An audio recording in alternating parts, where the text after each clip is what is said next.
Hello everyone. Before we start, make sure to like and subscribe to the channel, and leave a comment with where you're from and what time you're watching. That way, YouTube will keep showing you stories just like this one. Now, let's begin.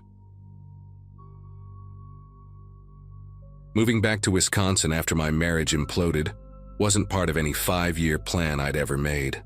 But there I was, sleeping on my friend Kayla's couch in Milwaukee, working double shifts as a registered nurse at Froedtert Hospital just to keep my mind off everything. Graduation from nursing school in 2007 felt like a lifetime ago, back when I thought I had everything figured out. Most nights I'd drag myself home around midnight, peel off scrubs that smelled like sanitizer and fear, then collapse in front of whatever true crime documentary Kayla had queued up. We were halfway through one about missing persons in rural areas when my phone rang with a number I didn't recognize. Some lawyer from Sheboygan County was calling to tell me my Aunt Dolores had died and left me her dairy farm. Aunt Dolores was basically a ghost in our family, my mother's older sister who nobody talked about except in whispers. Mom had cut her off completely before I even started elementary school, and all I knew came from a shoebox of old Christmas cards I found after Mom passed from pancreatic cancer. Each card had the same photo, a weathered woman with steel gray hair standing next to Holstein cows. No smile, just this intense stare that seemed to follow you. Gregory Paulson, the estate lawyer, explained that the farm had been non-operational for about 5 years, and that my aunt had spent her final 8 months in a memory care facility after several incidents with local law enforcement.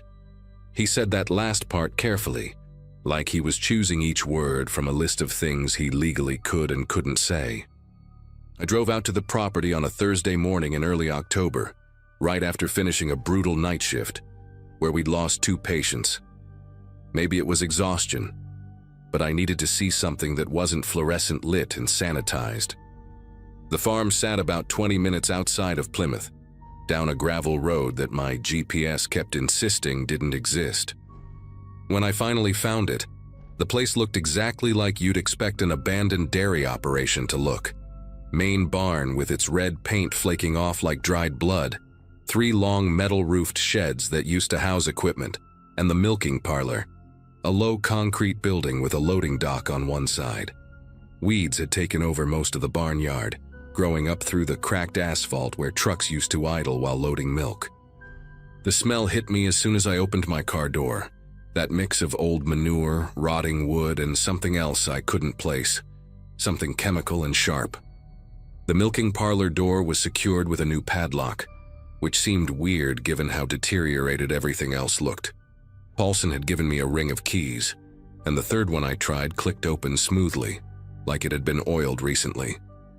Inside, the afternoon light filtered through grimy windows, illuminating rows of stanchions where cows would have stood for milking. The concrete floor had been swept clean, which made no sense if this place had been shut down for 5 years. But what really made me stop and stare were the drainage grates running down the center aisle. Fresh water pooled in them, and when I knelt down to look closer, I saw hair tangled in the metal grating. Long strands, different colors and textures wrapped around the bars like someone had been washing it down the drains. My nursing instincts kicked in and I pulled on a pair of exam gloves from my purse, carefully extracting a few strands. Definitely human hair, and a lot of it. When I stood up, that's when I noticed the stanchions themselves. These metal frames were designed to hold a cow's head in place during milking, but someone had modified them. Additional restraint points had been welded on at different heights, and the metal showed fresh scratches and wear marks around what would be wrist height for a person. Dark stains covered the concrete beneath several stations, the kind of rusty brown color I recognized from years of working in the ER. I ran my gloved finger along one of the restraint points and found deep grooves in the metal, like someone had been pulling against them hard enough to leave marks. The whole setup made me think of the psychiatric ward at my hospital, except this was built for something much worse than treating patients. I should have left right then, should have called the police or at least told someone where I was. But I kept exploring, drawn by that same morbid curiosity that makes you slow down at accident scenes. The old milk tank room was next to the parlor, and when I pushed open the heavy steel door, the smell of industrial disinfectant nearly knocked me over. Someone had been using bleach, gallons of it, recently enough that my eyes started watering. The bulk tank that would have held thousands of gallons of milk had been ripped out, leaving just the refrigeration units along the walls. But those were running, humming steadily in the darkness, their compressors clicking on and off like they were maintaining a specific temperature. When I found the light switch, what I saw made me grab the doorframe for support. The floor had been marked with tape, creating lanes and numbered sections like a morgue. Back at the main farmhouse, I found it locked up tight with boards over most of the windows, but there was a broken basement window around back, and I managed to squeeze through after clearing away the glass. The basement was full of old farm equipment and molding boxes, but a clear path had been worn through the dust to a door I hadn't noticed at first. Behind it was a small room my aunt had apparently used as an office, and it was the only clean space I'd found so far. File boxes lined one wall, each labeled with dates going back 3 years. The most recent one, dated just 9 months ago, was still on a card table in the middle of the room. Inside were dozens of spiral notebooks, the kind you'd buy at any dollar store, filled with my aunt's cramped handwriting. Each entry was dated and timed, like a security log. The entries started normal enough. Complaints about kids breaking into the barn, finding beer cans and cigarette butts. But by the second notebook, her tone had changed. She wrote about hearing diesel engines at night, seeing lights in the milking parlor when she'd go to check. She'd called the sheriff multiple times, but they'd stopped responding after a while. One entry from January really stood out. "They're using my farm for processing. I can smell the chemicals. Saw 3 vans tonight, the kind with no windows. They stayed for 4 hours. When they left, I found blood in the drain troughs. Not animal blood." She'd even taken photos, printed on regular paper and stapled to the pages. Grainy night shots of vehicles, close-ups of tire tracks, and one that made my throat close up. A blurry image of people in white coveralls wheeling gurneys from a van into the milking parlor. I spent hours in that basement office, reading through my aunt's documentation. She'd been meticulous, recording license plates, physical descriptions of anyone she saw, even sketching maps of where vehicles parked. In February, she wrote about following one of the vans into town and losing it near the industrial district. She'd gone to the police again with her evidence, but they threatened to have her committed if she didn't stop harassing them with her delusions. That's when her entries got desperate. She started writing about setting up cameras, about confronting these people herself. The last entry was dated March 15th. "They know I've been watching. Found a note under my door this morning. Just a medical bracelet with my name already printed on it. The kind they use at the state hospital. I'm packing what I can and leaving tonight." But she never made it out.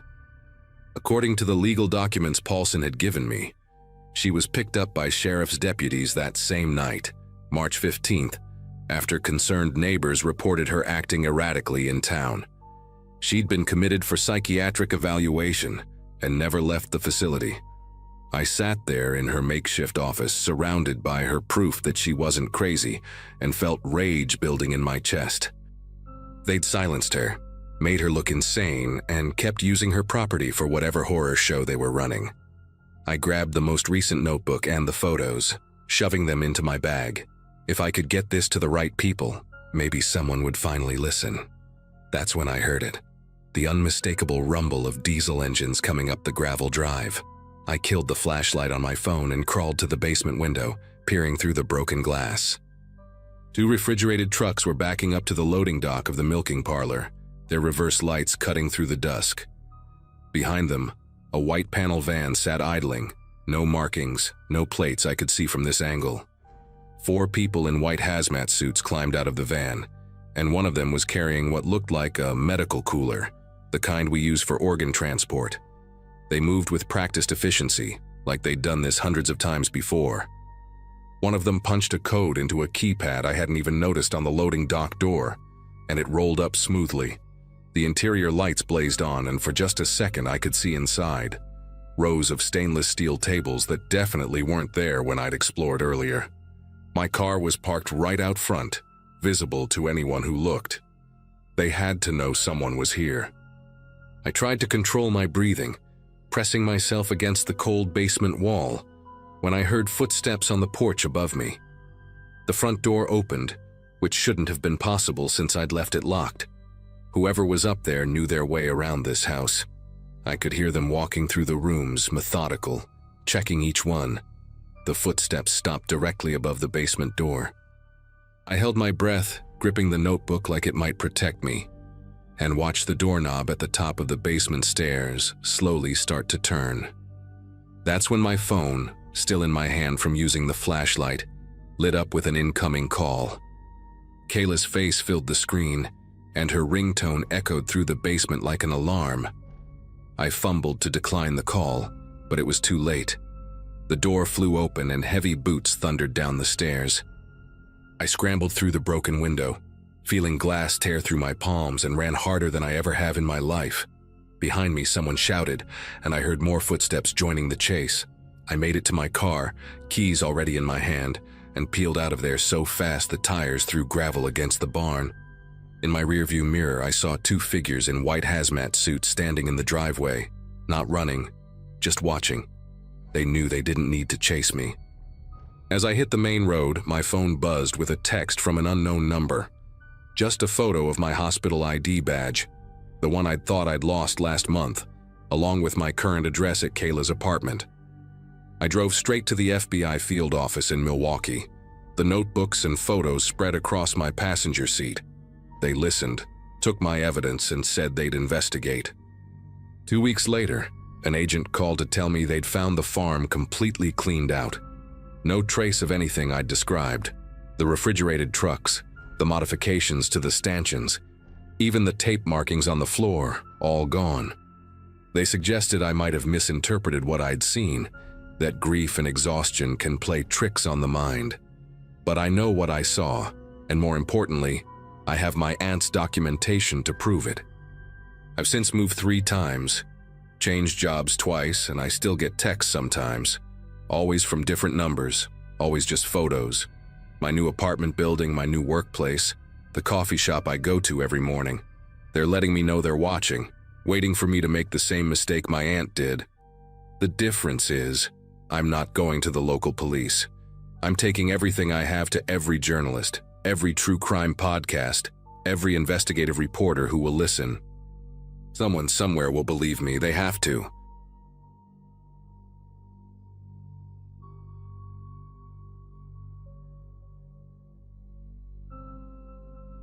My grandfather built our farm in Nebraska back when Eisenhower was president, and I took it over from my dad about 12 years ago when his arthritis got too bad to keep going. Just me, my wife Melissa, and our 2 boys running 800 acres of corn and soybeans outside a town so small, you'd miss it if you blinked driving through. We weren't rich by any means, but we made enough to pay the bills, put food on the table, and even managed to set aside a little each month for the boys' college funds. Late spring of 2018 was when everything started going wrong, right when the corn was knee-high and vulnerable, right when we needed everything to go perfectly to make our loan payments for the new combine we'd bought the previous fall. It started on a Monday morning in early June when I was doing my usual rounds, checking the irrigation pivots before the day got too hot. I remember the smell hit me first, this sickly, sweet chemical odor that made my nose burn. Nothing like the usual earthy smell of wet soil and growing corn. Walking along the north field, I found a whole section of corn just dying, the leaves turning this ugly yellowish-brown color and curling up like they'd been torched. But it wasn't heat damage or disease, the pattern was too weird for that. Dead plants in perfect straight lines, then healthy ones, then more dead ones, like someone had painted stripes across my field. I called the county extension office right away, thinking maybe it was some new pest or fungus I hadn't seen before. But when their specialist came out that afternoon, she took one look and asked if I'd had any chemical spills recently. We spent the next 3 days testing soil samples and checking every piece of equipment on the farm. Nothing made sense until Thursday when more plants started dying, this time in the west field where a different irrigation line ran. The extension specialist brought in someone from the state agriculture department, a guy named Frank who'd seen pretty much everything in his 30 years on the job. He walked the fields for maybe an hour, took water samples directly from the irrigation lines, then asked me to show him where all my pivot points and main water connections were located. When he tested the water with some kind of strip kit right there in the field, his face went pale. Antifreeze, he said, enough to kill anything it touched, and it was coming through our irrigation system. My first thought was equipment failure, maybe a cracked housing on one of the pivots leaking hydraulic fluid or coolant somehow backing up into the water lines. But Frank shut that down immediately, said the concentration was way too high and too consistent for an accident. Someone was putting it in there on purpose. We called the sheriff's department, and while we waited for them to arrive, I started walking my irrigation main lines, trying to figure out how someone could even access the system. That's when I found the first cap tampered with near the edge of our property where it borders the old Brennan place that got bought up by Midwest Agricultural Holdings 2 years back. The lock I'd put on it was cut clean through with bolt cutters, and there were fresh tire tracks in the mud leading from their access road. The sheriff's deputy who showed up was a young guy named Jason, who'd gone to school with my oldest boy. He took photos, made notes, but I could tell he was in over his head with something like this. He suggested I install some trail cameras, maybe hire private security, and said they'd increase patrols but couldn't watch the place 24/7. That same afternoon, I borrowed my brother-in-law's drone to check on the damage from above, figuring I needed documentation for the insurance claim. What I saw on that little screen made me pull my truck over to the side of the road. The dead plants weren't random at all. From above, they spelled out words across my fields. Sell now stretched across the North 40, and get out written in dying corn in the West field. I drove straight to town and bought 8 security cameras with night vision, the kind hunters use, and spent Friday setting them up at every access point I could think of. Melissa thought I was being paranoid, but she hadn't seen those words carved into our livelihood. That night I barely slept, checking the camera feeds on my phone every hour, walking the perimeter with a flashlight and my dad's old shotgun. Nothing happened Friday night or Saturday, but Sunday around 3 in the morning, one of the cameras triggered. The footage was grainy but clear enough to see a figure in dark clothes carrying what looked like a 5-gallon bucket, heading straight for one of our irrigation access points. They knew exactly where to go, no hesitation, no searching around. This person had been on my property before, knew our system inside and out. I called the sheriff's emergency line and waited in my truck near the access point, watching through binoculars, while dispatch said a unit was on the way. 20 minutes felt like hours, but the person was still there, hunched over the irrigation connection. When the patrol car's lights finally appeared on the county road, the figure took off running, leaving the bucket behind. They disappeared into a drainage culvert that ran under the road toward the Midwest agricultural property. The deputy, same young Jason from before, collected the bucket, which still had about 2 gallons of antifreeze in it, but by the time backup arrived to search the area, whoever it was had vanished. Jason mentioned something interesting though. Said those old drainage tunnels connected half the farms in the county, built back in the 60s for flood control. Most farmers had sealed their ends years ago, but apparently not everyone. Monday morning, I decided to do my own investigating. I knew Midwest Agricultural had been after my land for 3 years, ever since they started buying up farms to create what they called a consolidated growing operation. They'd made me 4 offers, each one lower than the last after I kept refusing. I drove over to their office in town, a new glass and steel building that looked ridiculous next to the feed store and hardware shop. The receptionist said their property acquisition manager would be happy to see me, probably thinking I was finally ready to sell. While I waited in the lobby, I saw their employee board on the wall, those corporate photos with names and titles. 3rd row down, there he was, clear as day. Tommy Garrett, Field Operations Supervisor. The same Tommy Garrett I'd fired 8 months earlier after catching him stealing diesel and selling equipment parts on the side. Everything clicked into place right then. Tommy knew our irrigation system because he'd helped install the new lines 2 summers ago. He knew where we kept spare keys, which fields were most crucial for our mortgage payments. Even knew about those old drainage tunnels because his uncle had worked on the original installation back in the day. I left without meeting their manager, went straight to the sheriff's office with printouts of Tommy's employee photo and my old termination paperwork. They pulled the security footage I'd captured and ran it through some enhancement software. The build matched, the gait was right, even had the same slight limp Tommy got from a motorcycle accident years back. But the deputy said matching a body shape wasn't enough for an arrest. We needed something concrete. I spent the next 2 nights sleeping in my truck near different access points, waiting. Melissa begged me to let the police handle it, but they'd made it clear they didn't have the manpower for stakeouts. On Wednesday night, I got lucky, if you can call it that. Around 2 in the morning, I saw headlights turn off the main road onto an old service path that led to the drainage tunnel entrance. I recognized the truck immediately, a beat-up Ford Ranger with a cracked taillight that Tommy used to drive to work every day. I started recording with my phone and followed on foot, staying far enough back to avoid being spotted.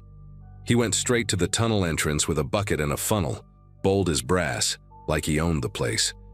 I got 5 minutes of clear video before calling 911 and requesting immediate assistance, saying I had the vandal on camera actively poisoning my irrigation system. They arrested Tommy right there in the tunnel with the antifreeze, the funnel still in his hand. During the booking, he cracked pretty quickly according to Jason, who called me the next morning with updates. Tommy admitted Midwest Agricultural's acquisition manager had approached him after seeing his name in the newspaper's court records from when I'd pressed charges for the theft. They offered him double what he'd been making with me, plus a bonus for every farmer who agreed to sell after crop failures. He gave up everything, the payment records, text messages from his supervisor, encouraging him to increase the pressure, even emails discussing which farms to target next. The state attorney general got involved after that, launching an investigation into Midwest Agricultural's practices across 3 counties. Turns out, we weren't the only farm experiencing mysterious problems right before receiving lowball offers. The legal case took almost a year to fully resolve, but Tommy got 18 months in prison for criminal damage to property and conspiracy charges. Midwest Agricultural settled out of court for enough to cover my losses plus extra. That let us pay off the combine and put new security systems across the entire property. They also lost their business license in the state after investigators found similar schemes in 2 other counties. The drainage tunnels got sealed properly by the county after my story made the local news, and other farmers started checking their old access points too. Some found evidence of tampering they'd never noticed before. My corn grew back strong the next season once we flushed the entire irrigation system twice and replaced all the contaminated soil. These days, I still check those cameras every night before bed, and I keep the shotgun closer than I used to. But at least now when my crops fail, I know it's just weather or bad luck, not someone trying to force me off land my family worked for 3 generations.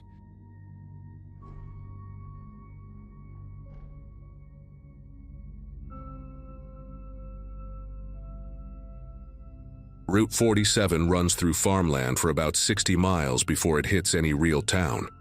And right at mile marker 31, there's a little wooden produce stand that's been there since before I was born. Grandma Rose and Grandpa Bill built it themselves after he retired from the railroad, painted it barn red with white trim, and they've been running it on the honor system ever since. Just vegetables in baskets, a price list written on cardboard, and a metal cash box with a slot cut in the top bolted to the counter. No cameras, no locks on the vegetables, just pure trust that people would pay what they owed. For 37 years, it worked perfectly.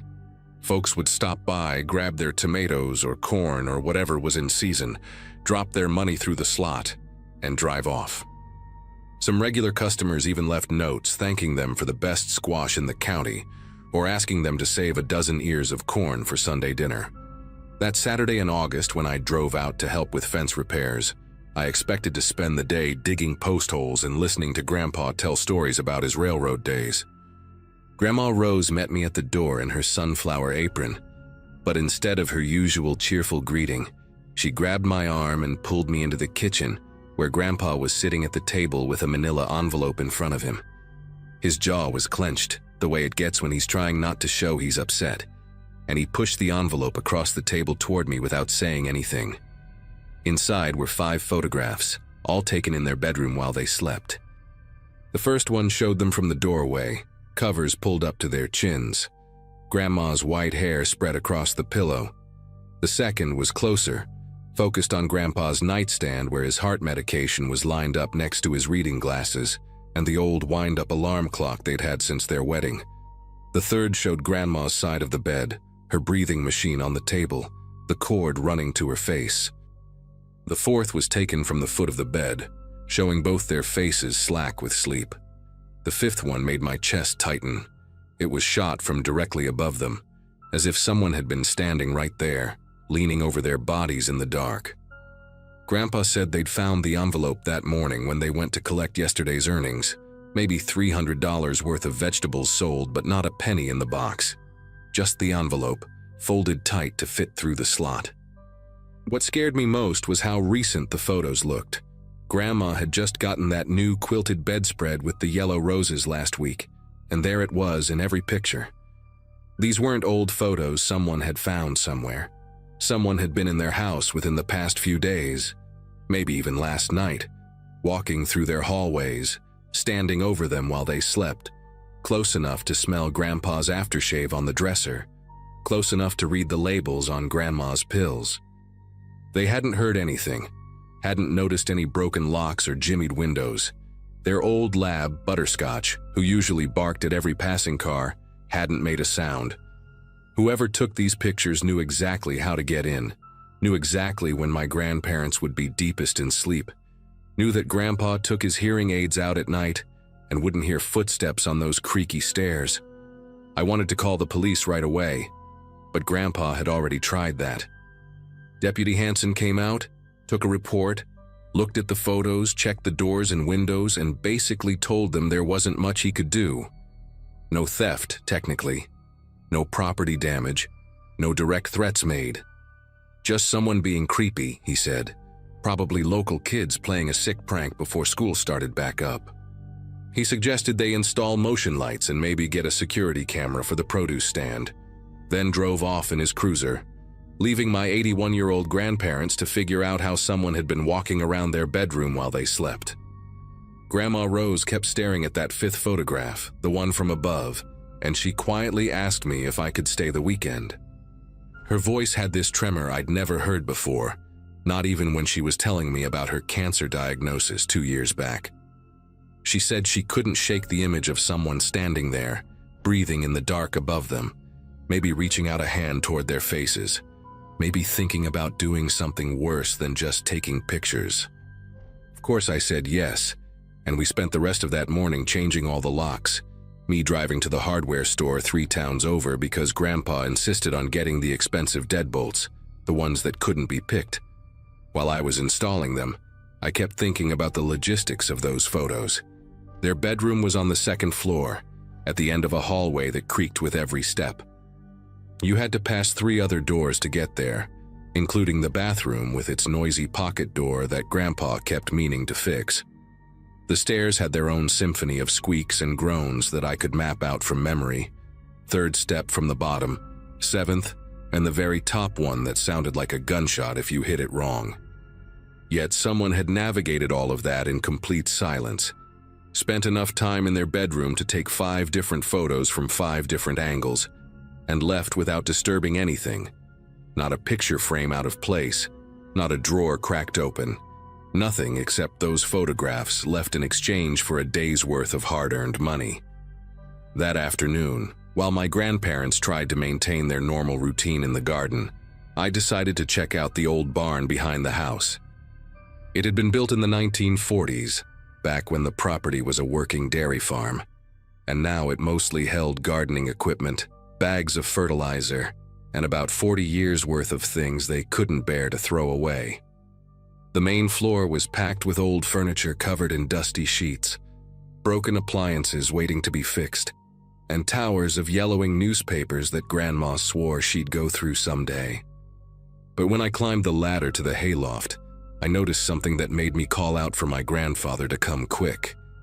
The dust up there had been disturbed in a wide area near the loading door that faced the house. Fresh scratches marked the floor where something had been dragged repeatedly. In the corner, hidden behind some old feed sacks, was a makeshift living space. A sleeping bag, several water bottles, empty food cans with the labels peeled off, a battery-powered lantern, and a pair of binoculars. The binoculars were pointed through a gap in the wall boards, aimed directly at my grandparents' bedroom window. Grandpa Bill climbed up behind me, moving pretty fast for someone his age, and when he saw that setup, his whole face changed. He picked up something I hadn't noticed at first, a spiral notebook tucked under the sleeping bag, its pages wrinkled from humidity. He opened it with shaking fingers, and we both read the first page together. It was a schedule, written in neat block letters.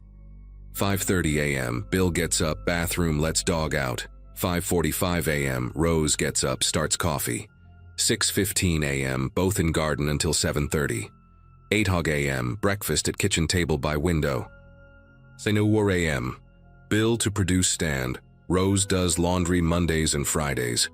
It went on like that for pages, documenting their entire routine down to the minute, when they watched their evening news program, when they took their medications, when Butterscotch got his last walk of the night. There were notes in the margins, too. Bill's beta blocker makes him dizzy if he stands too fast. And Rose's breathing machine needs power. Check backup generator location. And dog sleeps in mudroom. Close interior door first. But it was the later pages that made Grandpa grab my arm hard enough to leave marks. The dates went back 3 weeks, and the entries got more detailed, more personal. Rose cried today looking at photo album. Daughter died young? Check cemetery records. Another one said, Bill's hands shaking worse. Parkinson's, research medication interactions. There were sketches of the house layout, marking which floorboards creaked, which windows had broken latches that looked locked from outside but weren't, where the spare key was hidden under the fake rock by the cellar door. One page had a list of their medications with dosages, their doctors' names, their social security numbers somehow, their bank information copied from a statement that must have been in their mail. At the bottom of that page, circled 3 times in red pen, tonight, final documentation before next phase. The date next to it was today's date, Saturday, August 12th. We called Deputy Hanson again, and this time he actually seemed concerned. While we waited for him to arrive, Grandpa and I searched the rest of the barn, finding more evidence that someone had been living there for weeks. There was a camp stove hidden behind some lumber, more notebooks filled with observations about everyone who stopped at the produce stand, license plate numbers, physical descriptions, what they bought, how much money they left. One regular customer, a woman who bought tomatoes every Monday, had 3 pages dedicated to her: her approximate age, the wedding ring she wore, the medical scrubs that suggested she worked at the hospital 2 towns over, speculation about her shift schedule based on when she stopped by. The detail was obsessive, the handwriting getting smaller and more cramped as the pages went on, like the person writing couldn't stop themselves from documenting every single thing they observed. Deputy Hanson arrived with another officer, and they took the notebooks as evidence, photographed the makeshift camp, dusted for fingerprints. They found dozens of prints, fresh ones, all over the barn ladder, the sleeping bag, the binoculars. While they worked, I stayed with my grandparents in the house, all of us sitting in the living room, not talking much, just waiting. Around 4 in the afternoon, Hanson came back with news that made my grandmother reach for her rosary. The fingerprints matched a man named Claude Brenner, who had been released from the state psychiatric facility 6 weeks ago. He'd been institutionalized for 5 years after being found guilty but mentally ill in a case involving an elderly couple in another county. He'd convinced them he was their grandson who died in infancy, lived with them for 2 months, slowly taking over their lives, their finances, until a neighbor noticed something was wrong and called the authorities. The couple had been so confused by then, so medicated with drugs he'd been slipping into their food, that they couldn't even remember their own names. The police put out an immediate alert, and stationed an officer at the house, but Brenner was already gone. They found him 3 hours later at a bus station 40 miles away, carrying a backpack with my grandparents' photos, more notebooks, and a bottle of crushed pills that matched Grandma's heart medication mixed with something else the lab would later identify as a powerful sedative. He'd been grinding them together, planning to put them in something, probably their food or the water bottles they kept by their bed. The arrest was quiet. He didn't resist, didn't say anything, just stared at the officers with this blank expression that Deputy Hansen later described as the most unsettling thing he'd seen in 20 years of police work.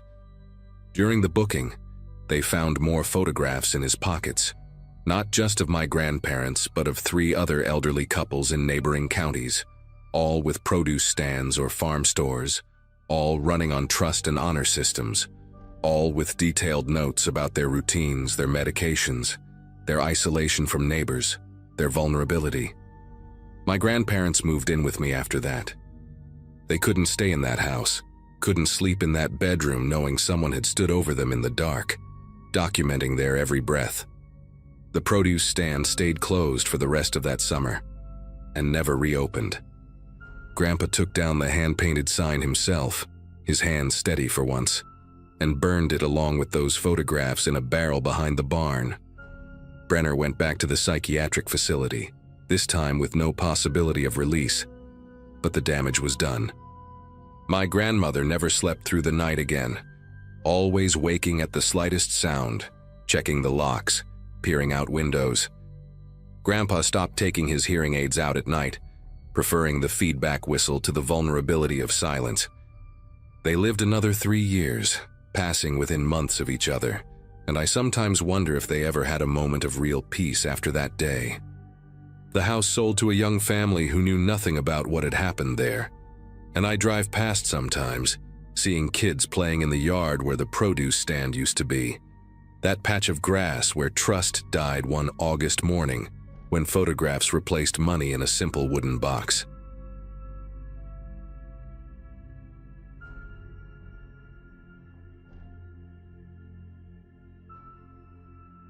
Most folks in Millbrook knew me as the kid who bagged groceries at Hannaford and helped old ladies carry their bags to their cars. 26 and still living in my childhood bedroom. But hey, at least I had a purpose now. 6 months into volunteer firefighting, and I finally felt like I belonged to something bigger than scanning barcodes and mopping floors. Captain Holbrook had taken me under his wing right from the start. Same man who used to give me $5 to rake leaves when I was 12. He taught me everything: how to read smoke patterns, how to vent a roof properly, how to stay calm when everyone else was losing their minds. Saturday nights were usually quiet in our town, population barely pushing 3,000, so when my pager went off at 11:43, I figured someone had left their stove on again. Rolling out of bed, I grabbed my gear from the hallway closet, where Mom always complained it made the whole house smell like smoke. Radio chatter was minimal, just dispatch calling out a structure fire at the old Jameson property on Deer Run Road. That farm had been sold 8 months ago to a couple from Boston, the Andersons, I think, who'd been renovating the place piece by piece.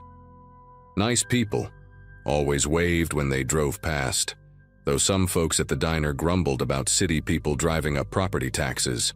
I remembered them coming into the store a few weeks back, asking about those hikers who went missing last fall, said they were writing some kind of article for a travel blog.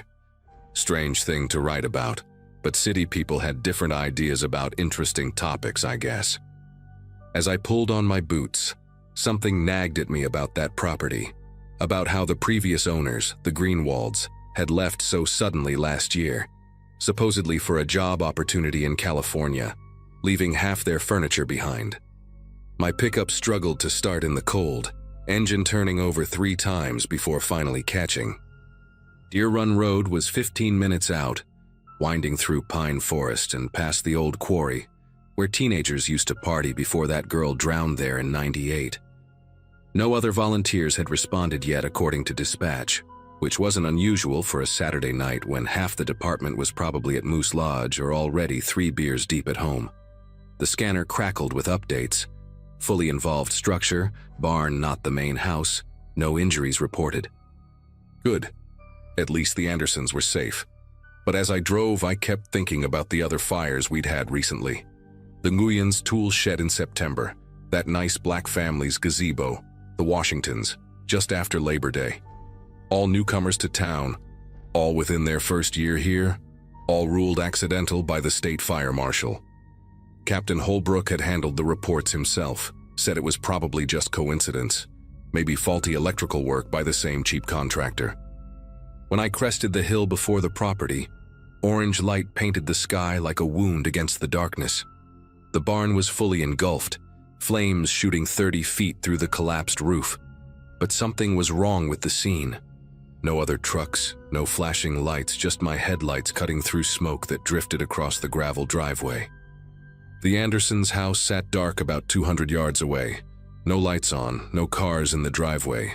Nobody standing outside watching their building burn. Protocol said to wait for backup, never go interior alone. But I could hear the structure groaning, beams cracking like gunshots in the heat. Around back, I noticed a stone foundation separate from the barn. An old root cellar, probably original to the property. The metal door was propped open with a rock, smoke lazily pooling out but no flames visible. If there was anything salvageable, any family heirlooms or equipment the Andersons had stored, it would be down there, and I had maybe 10 minutes before the whole structure came down on top of it.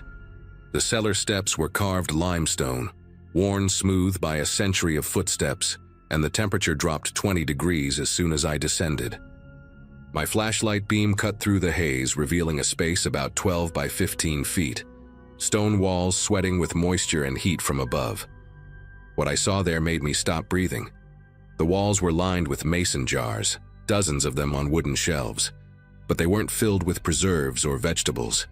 Each jar contained personal effects: watches, rings, wallets, car keys with rental tags still attached. Polaroid camera sat on the middle shelf, next to stacks of photographs rubber-banded together.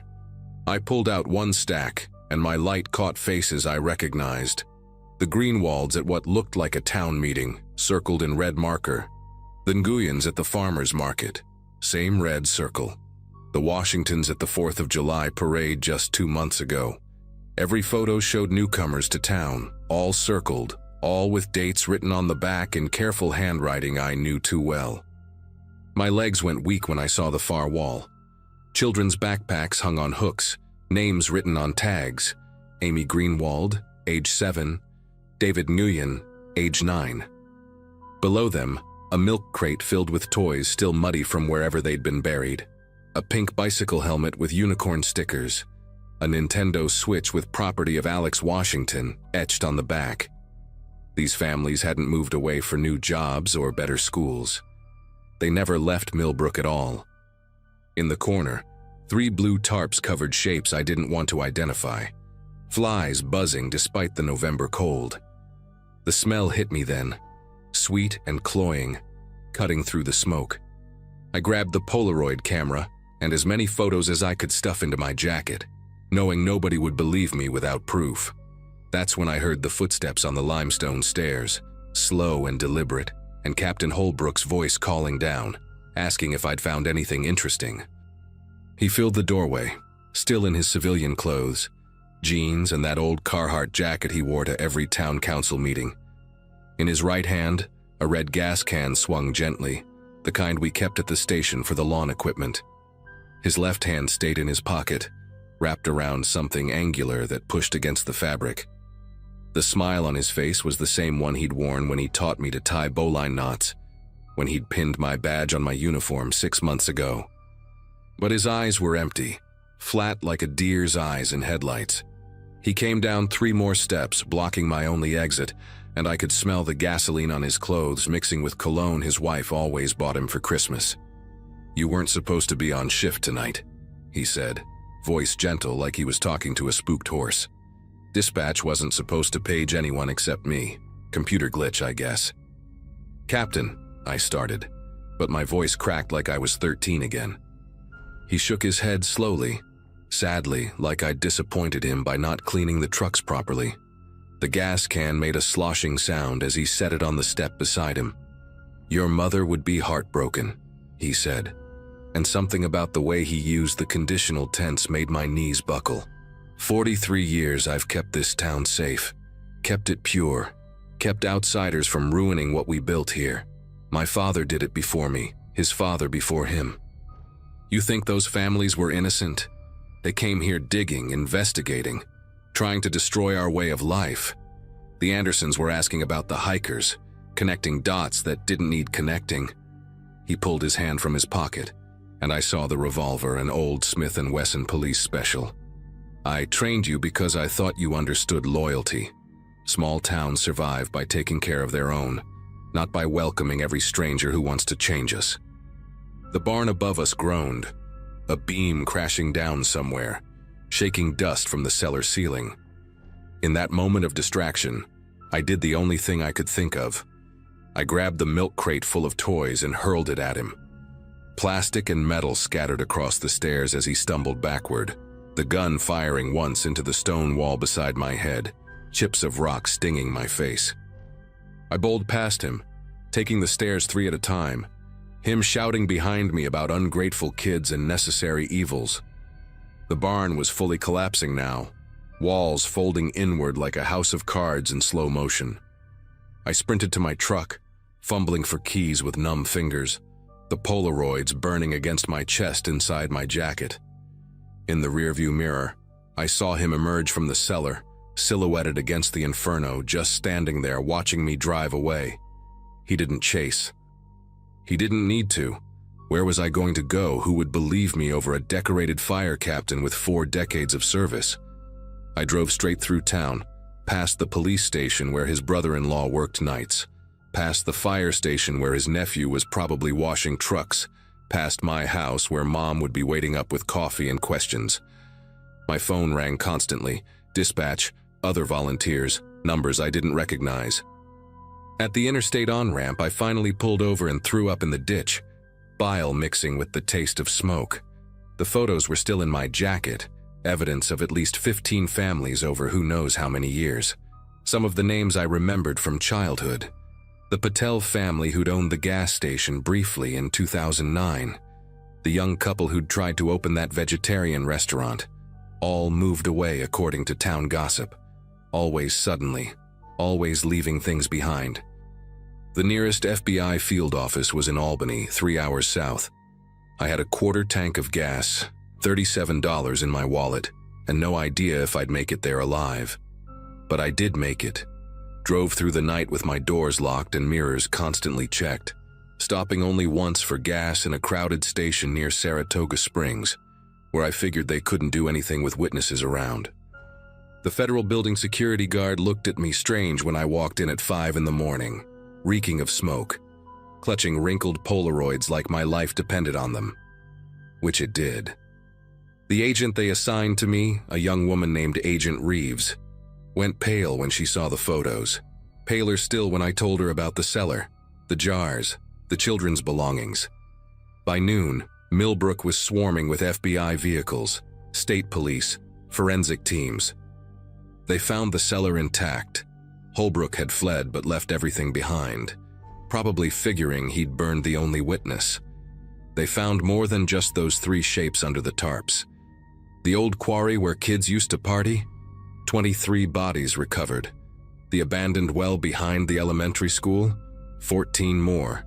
Generations of victims, anyone who asked too many questions, anyone who didn't fit their idea of what the town should be. Holbrook was arrested 2 days later trying to cross into Canada, the gasoline smell still on his clothes.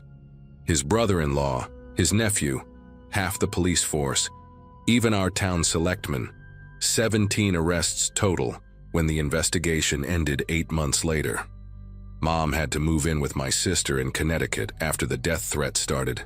Couldn't even go to Hannaford without people calling her a traitor's mother.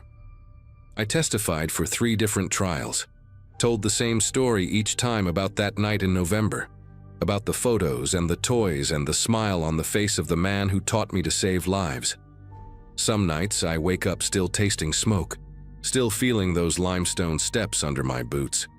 The FBI got me into witness protection eventually, set me up with a new name in a new state where nobody knows about Millbrook or what happened there. I work in IT now, fixing computers in a cubicle with no windows. But sometimes when I'm driving through small towns for work and I see those volunteer firefighter stickers on pickup trucks, I wonder how many other Millbrooks are out there, how many other Captain Holbrooks are training young kids to protect their communities, and what exactly they think that means.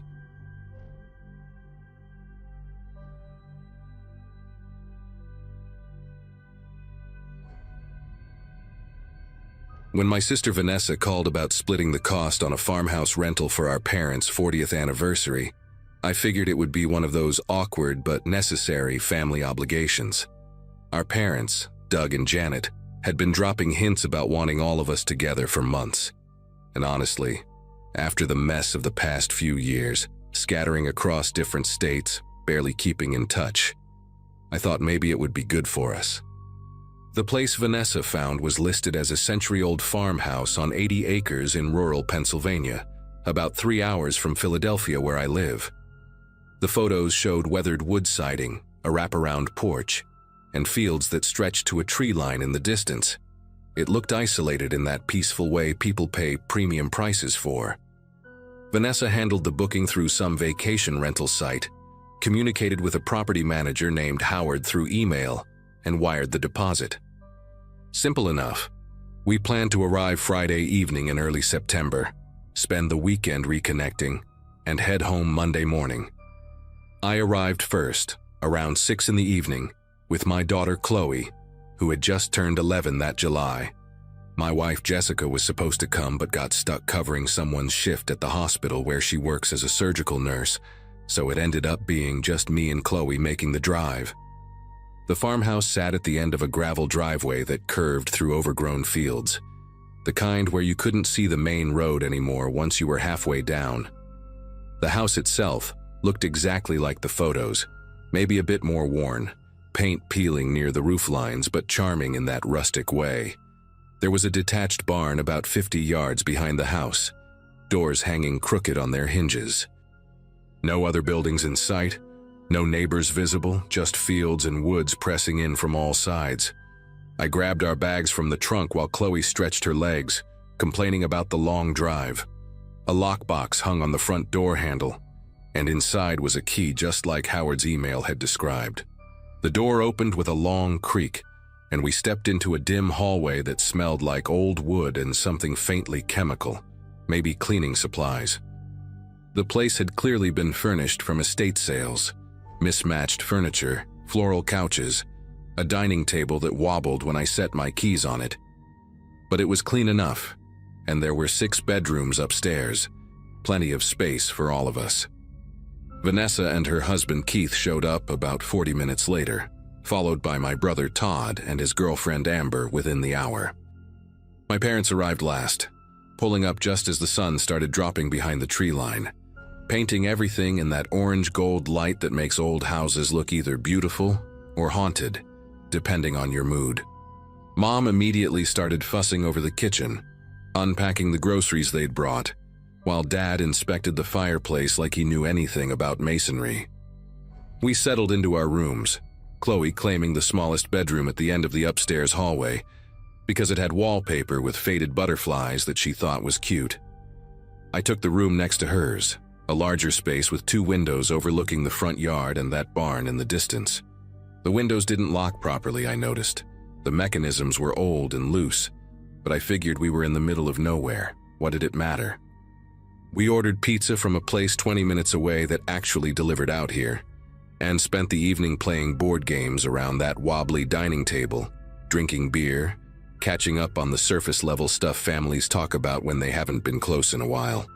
Everyone seemed tired from the drive, so by 11 we'd all headed to our rooms. Around 2 in the morning, I woke up to Chloe standing in my doorway. The hallway light was off, but enough moonlight came through my window that I could see her silhouette, small and still, not moving. I sat up, immediately alert the way you get when your kid appears in the night, thinking she might be sick or had a nightmare. But when I asked what was wrong, She just stood there for a few seconds before saying in this flat voice that someone was watching her window. Not that she thought someone was outside, not that she heard something, but that someone was watching her window. The way she said it, so matter-of-fact, made the hair on my arm stand up. I got out of bed, walked her back to her room, and checked the window. Nothing outside but darkness and the faint outline of the barn. The field stretched empty under the moon. I told her it was probably just the unfamiliar place. Strange houses always feel weird the first night, and she climbed back into bed. But she kept staring at the smoke detector on her ceiling, this round white plastic thing mounted right above the foot of her bed. She said it looked like it was pointing at her. I laughed it off, told her smoke detectors don't point anywhere, they just sit there. But even as I said it, I found myself looking at the thing. It did seem angled somehow, not flush with the ceiling but tilted slightly downward, probably just installed wrong. I kissed her forehead, told her to try to sleep, and went back to my room. But I left both our doors open just in case. Saturday morning started normal enough. Mom made breakfast, scrambled eggs and toast, while Dad complained about the coffee maker being too complicated. Chloe seemed fine, chattering with Amber about some video game, and I figured the night fears had passed like they usually do in daylight. We spent the morning exploring the property, walking through the fields, checking out the barn, which was mostly empty except for some rusted farm equipment and bird nests in the rafters. Todd found an old well that had been covered with rotting boards, and we all agreed to steer clear of it. The weather held perfect, clear, and warm, and for a few hours it actually felt like the relaxing family weekend Vanessa had promised. But then, while we were having lunch on the porch, Chloe brought it up again. She was picking at her sandwich, not really eating, and suddenly asked if anyone else's room had a smoke detector that looked weird. Vanessa laughed and said all smoke detectors look weird. They're just plastic discs. But Chloe insisted, said hers looked different, like it had a dark spot in the center like a little black circle. Keith, who works in building inspection or something like that, got curious and said he'd take a look. We went upstairs, the whole group of us trailing behind like it was some kind of expedition, and Keith stood on Chloe's bed to examine the detector up close. He went quiet for a long moment, tilting his head, and then he carefully twisted the detector off its mounting bracket. The thing came away from the ceiling with a plasticky click, and Keith turned it over in his hands, studying it. Then he looked at me with this expression I couldn't quite read, somewhere between confused and concerned, and said there was definitely a camera lens embedded in the center. A tiny one, maybe 4 millimeters across, positioned right where the detector's indicator light should be. For a second, nobody said anything. Vanessa made a joke about paranoid landlords checking for parties, but her voice had that edge to it, that nervous laugh people do when something isn't actually funny. Keith unscrewed the back panel, revealing a small circuit board, a battery pack, and what looked like a memory card slot. This wasn't some cheap nanny cam you buy online. This was installed professionally, made to look exactly like a standard smoke detector, the kind you'd never notice unless you specifically went looking for it. My chest got tight, that feeling when your brain is trying to catch up with what you're seeing, and I immediately started thinking about Chloe sleeping under that thing, about all of us moving around the house completely unaware. Todd said we should check the other rooms right now, and we spread out through the house like we were searching for something we'd lost, except we were looking for more violations. We found 5 more. 1 in each bedroom, all disguised as smoke detectors, all positioned with clear views of the beds. Keith also found 1 in the main bathroom, tucked inside what looked like an air freshener mounted on the wall across from the shower. The living room had 1 hidden in a digital clock on the mantel, lens pointed at the couch. Every single one had a memory card. Every single one had been recording. My hands started shaking when I held the camera from my own room, thinking about how I'd changed clothes, how I'd sat on the bed scrolling through my phone in my boxers, how utterly exposed we'd all been without knowing it. Vanessa immediately tried calling Howard, the property manager, but it went straight to voicemail. She tried 4 more times, same result. Then she tried the customer service line for the rental website, got put on hold for 15 minutes, and finally reached someone who said they'd open a case but couldn't guarantee when they'd hear back from the property owner. The person on the phone seemed more concerned about potential refunds than the fact that we'd been surveilled in our beds. Mom was sitting at the kitchen table with her head in her hands, Dad pacing and muttering about lawyers, and Chloe had gone completely silent, sitting on the stairs hugging her knees. Keith suggested we leave immediately, pack up and get out, but Todd said we should call the police first, document everything, make sure this got reported properly. I agreed with Todd. This wasn't just creepy, this was criminal, and whoever installed these cameras needed to be held accountable. Vanessa found the non-emergency number for the local sheriff's office and explained the situation to whoever answered. They said they'd send a deputy out, but it might take an hour or more since we were pretty far outside town limits. While we waited, I started looking around more carefully, not just at obvious spots, but at everything. The vents, the light fixtures, the corners of rooms.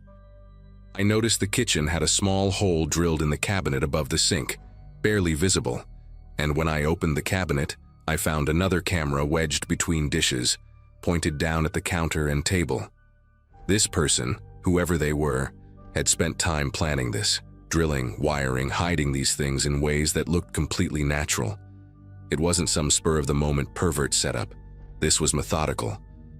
I thought about how the listing photos had shown the house empty, no furniture, and realized all of this had probably been installed recently, specifically for renters. Keith lined up all 7 cameras we'd found on the dining table, and we just stared at them. These little pieces of plastic and circuitry that had stolen our privacy, our sense of safety.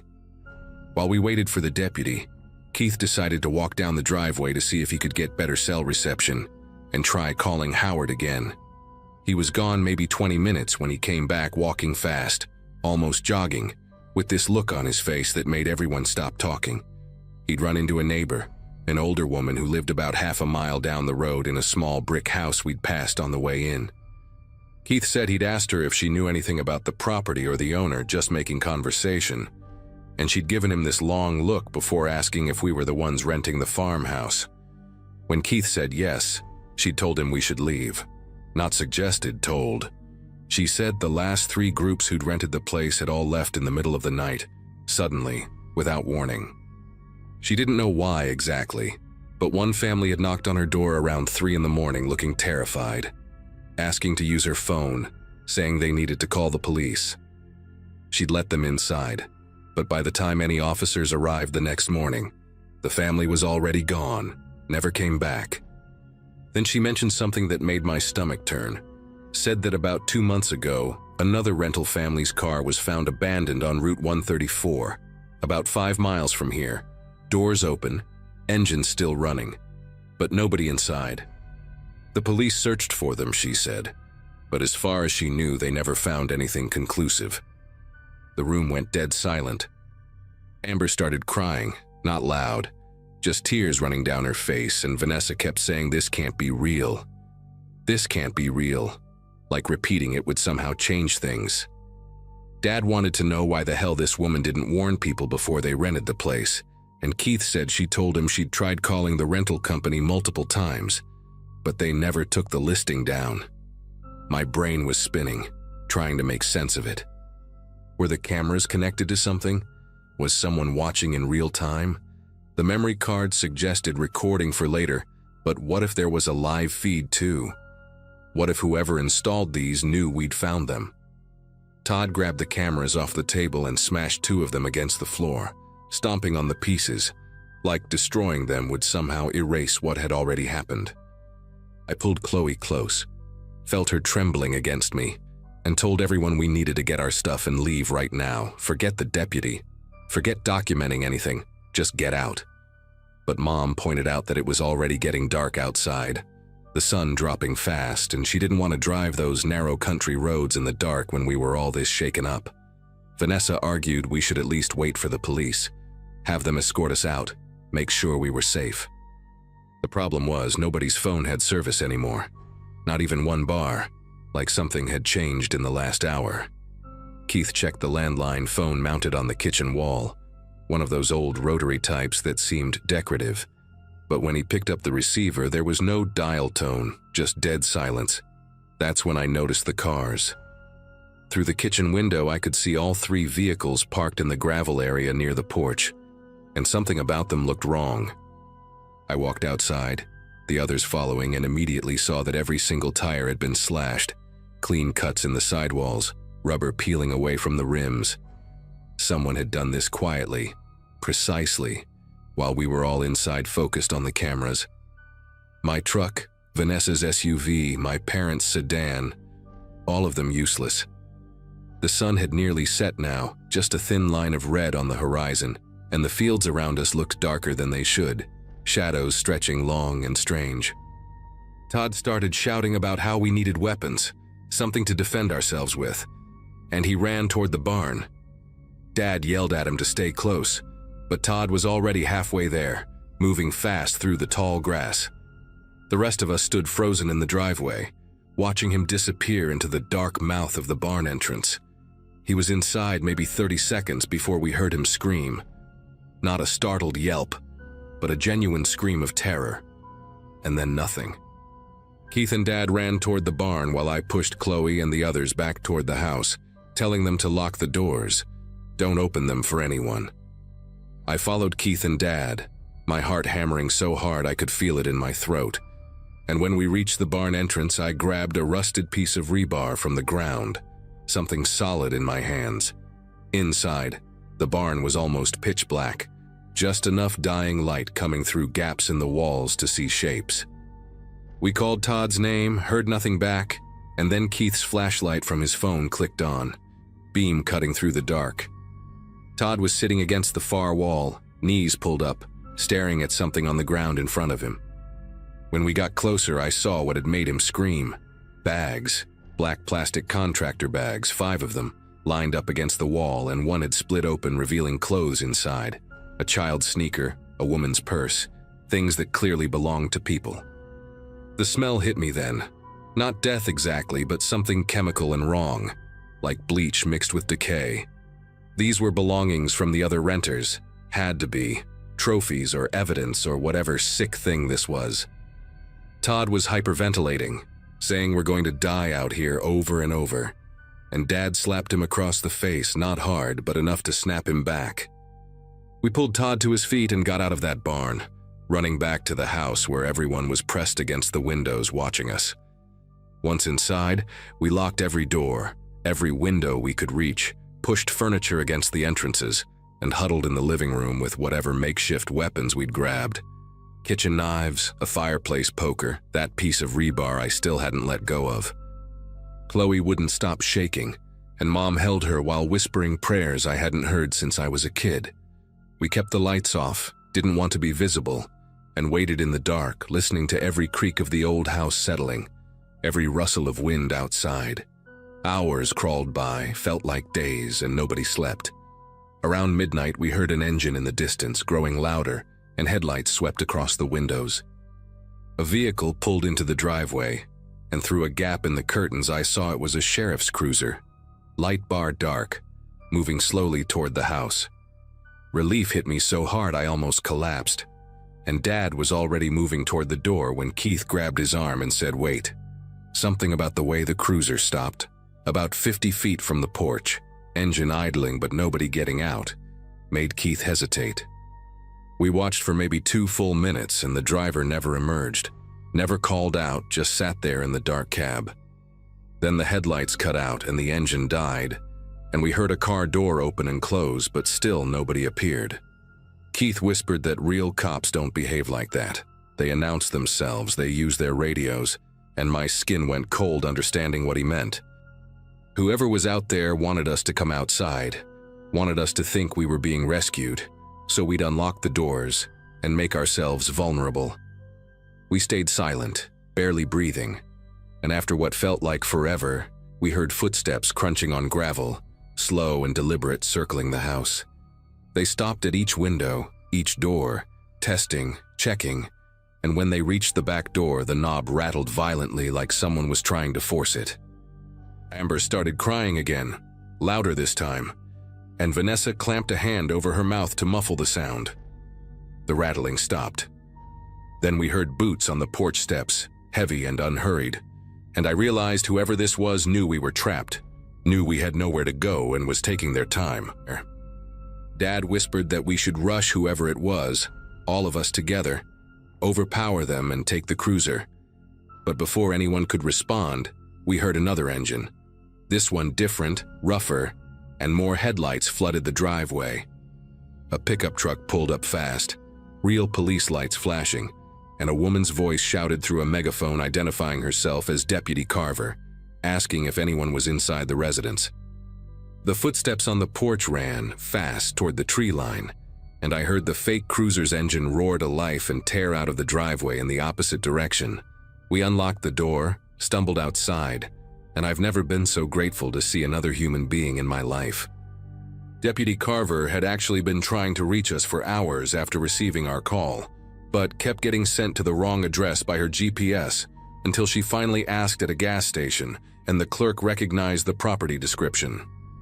She called for backup immediately when she saw our slashed tires and heard what had happened, and within 40 minutes the driveway was full of police vehicles, real ones this time, with more deputies and 2 state troopers. They searched the barn, photographed everything, bagged the evidence, and found the fake cruiser abandoned 3 miles down a service road, stolen from an impound lot 2 counties over. The property manager, Howard, turned out to be a fabricated identity, emails routed through proxy servers, payment processed through a shell account that led nowhere. The actual property owner was an elderly man in a nursing home whose family had listed the farmhouse for sale 18 months ago, had no idea it was being rented out illegally, and was horrified when detectives showed up asking questions. They never caught whoever did this.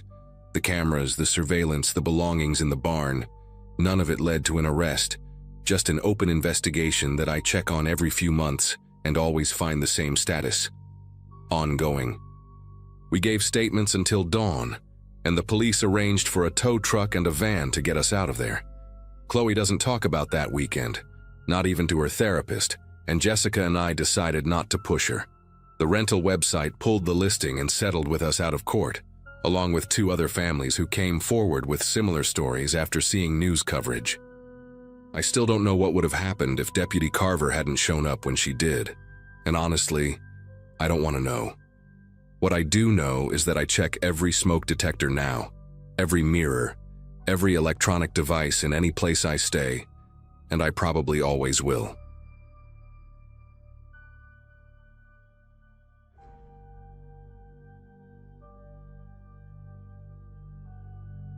Uncle Vincent called me on a Friday morning in July 2016, asking if I wanted to make $50 helping him check his trail cameras before deer season prep started. I'd just finished my junior year of high school the month before, and spending my 17th summer broke didn't sound appealing, so I jumped at it. Vincent owned about 40 acres of mixed woodland and clearings about 2 miles from our house, land that had been in our family since my grandfather bought it in the 60s. The property bordered state forest on 2 sides, which made it prime for deer movement, and Vincent was meticulous about his hunting prep. He had 8 trail cameras set up at various points, motion-activated things that snapped photos whenever something passed by. Usually it was just deer, sometimes a coyote or a bear. That morning, the sky had that hazy quality that promised heat later, and I remember thinking it'd be nice to be in the woods before it got too miserable. Living out in the country, you get used to being far from everything, but the distance works both ways. Nobody can hear you scream, sure, but you also can't hear someone watching you from the tree line. We took Vincent's truck down the old logging road that cut through his property, bouncing over ruts and exposed roots until we reached the clearing where he usually parked. The plan was simple: hike the perimeter, check each camera, swap out the SD cards, and be done before lunch.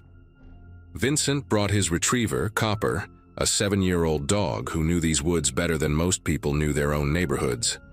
Our family's dog, Bailey, had vanished exactly 8 days earlier. She was a scruffy terrier mix, 11 years old, and she'd been sleeping on my bed since I was in 1st grade. My mom had walked every road within 5 miles, posted on every local Facebook group, even put up flyers at the gas station and the feed store.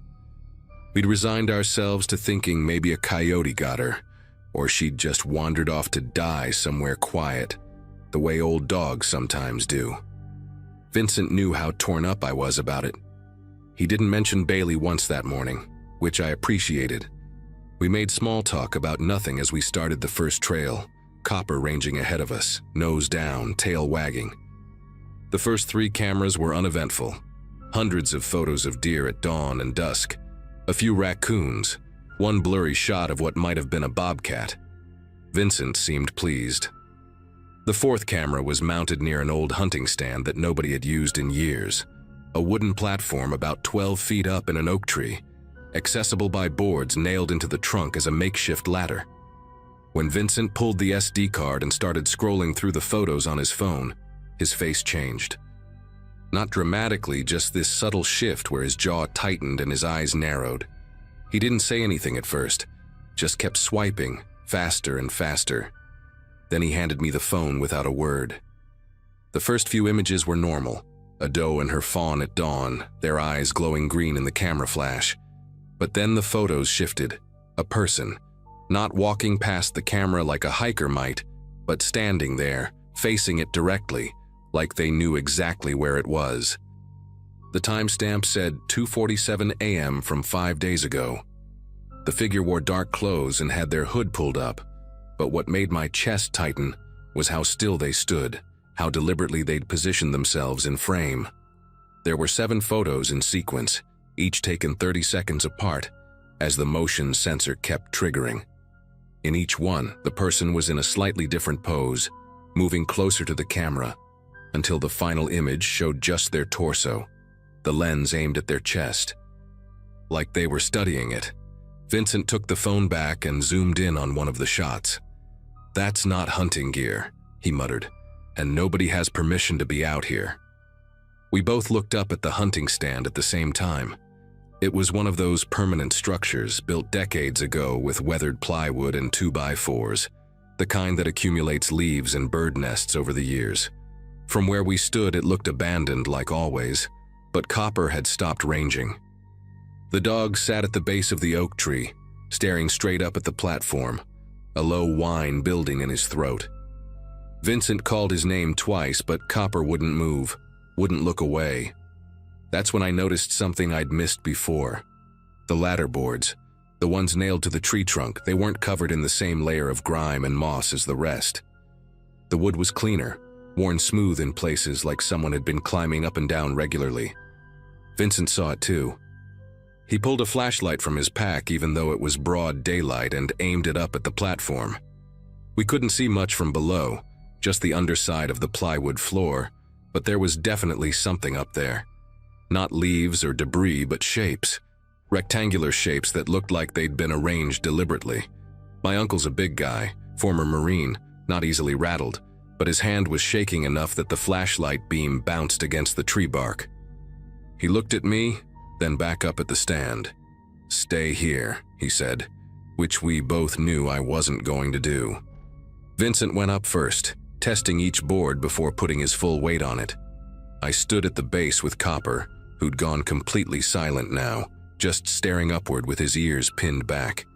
When Vincent's head cleared the platform, he stopped climbing. Just stopped, frozen on the ladder with his upper body visible above the floor level. The silence stretched out long enough that I called up to him, asking if he was okay. He didn't answer right away. When he finally spoke, his voice sounded hollow, like someone had scooped something essential out of it. "Come up here," he said, "but go slow." I climbed up behind him, my hands gripping the boards that someone else had been gripping, maybe hours ago, maybe days. When I pulled myself onto the platform, the smell hit me first. Not rot exactly, but something organic and wrong, like turned earth mixed with mildew and something sharper I couldn't identify. The hunting stand was maybe 6 feet by 6 feet, with low walls on 3 sides, and the 4th open to the tree. Someone had been living here, not camping, living. There was a sleeping bag rolled up in the corner, the fabric still holding body warmth when Vincent touched it. A Coleman lantern, gallon jugs of water, 3 of them, partially full. Plastic bin with food wrappers, granola bar boxes, beef jerky packages. But that wasn't the worst part. The worst part was the walls.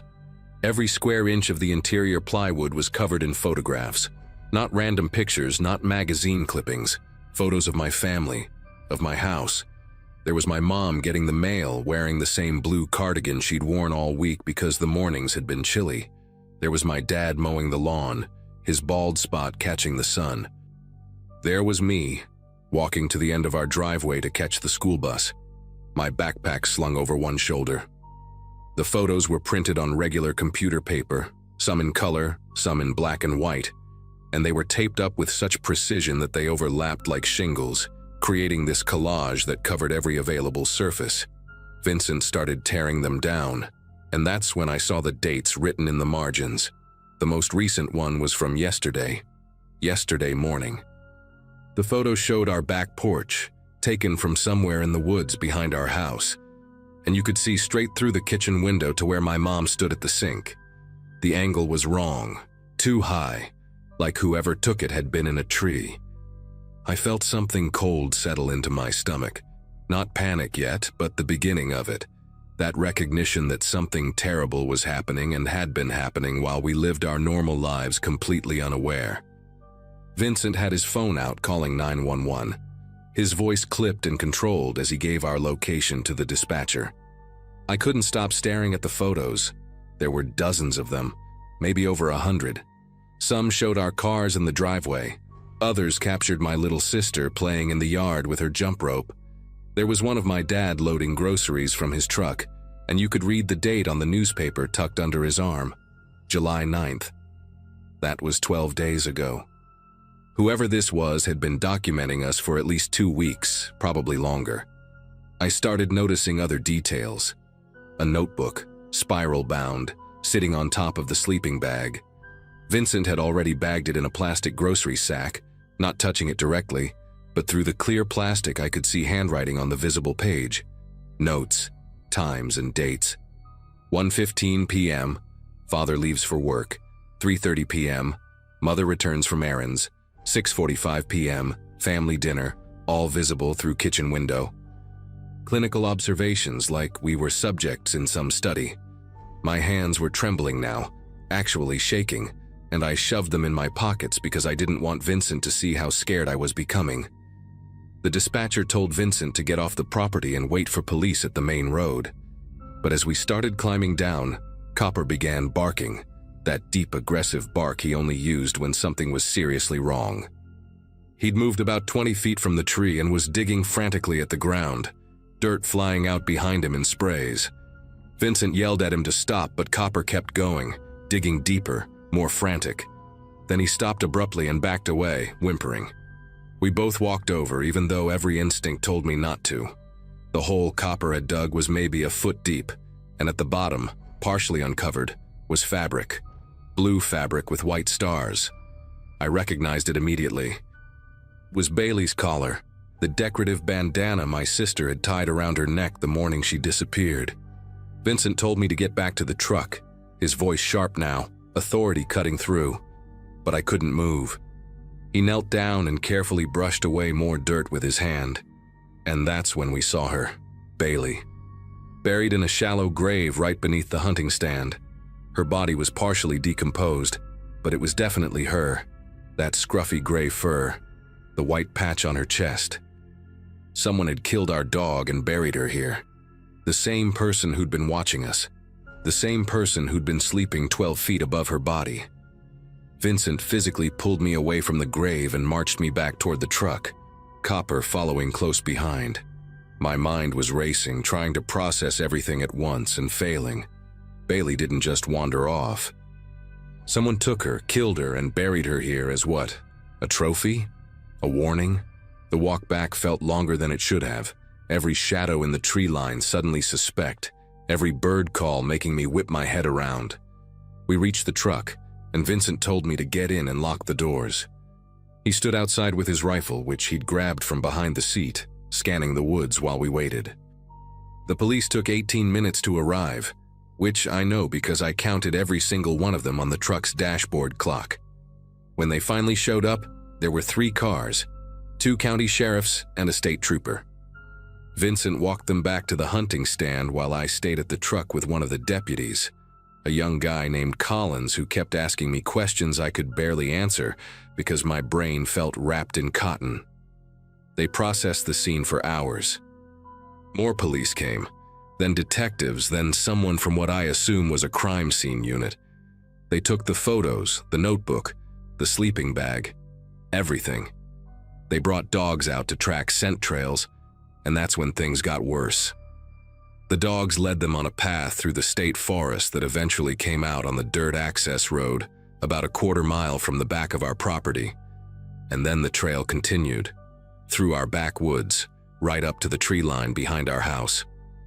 They found a spot where the underbrush had been flattened, branches arranged to create a natural blind with a clear view of our entire backyard and straight into our kitchen and living room windows.